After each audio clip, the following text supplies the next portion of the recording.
Geekados, a nova era dos nerds.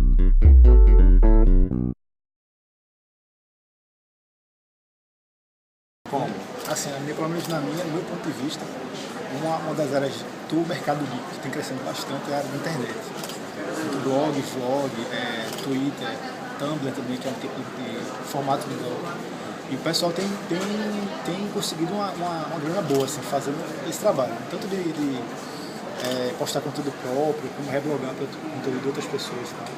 Então, no meu ponto de vista, é uma brincadeira, vamos dizer assim, que pode se tornar uma coisa bem interessante, bem rentável, na verdade.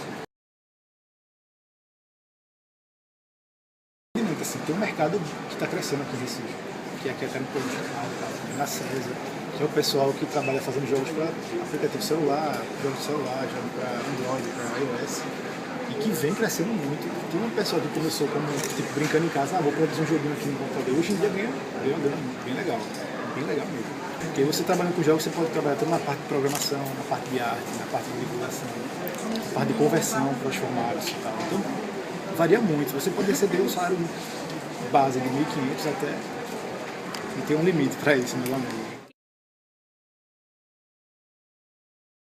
Teu blog tem em média 5.000 visitas por dia.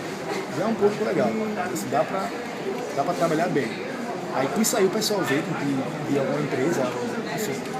Geralmente o pessoal que trabalha com outras coisas de web também, outros sites, outros blogs, ou canal do YouTube, eles entram em contato com a gente. A gente combina um valor baseado na quantidade de pessoas que entram por dia no site. Né? E com isso, geralmente é uma coisa bem pessoal, assim, para cada blog, para cada cenário, a gente faz uma coisa diferente. E com isso você vai ganhando mensalmente exatamente. Só que aí também tem uma função, tem a. Como é que se diz? Que aí entra a Google na história, né? Porque você fazendo propaganda para a Google, toda vez que alguém clica em algum link no seu site, e é uma propaganda que a Google botou lá, você ganha uma porcentagem, que é pequena, não é nada muito grande. Mas aí se você botar isso na balança, assim, por exemplo, dessas 5.000 pessoas, 2.000 clicarem por dia, gera uma renda legal.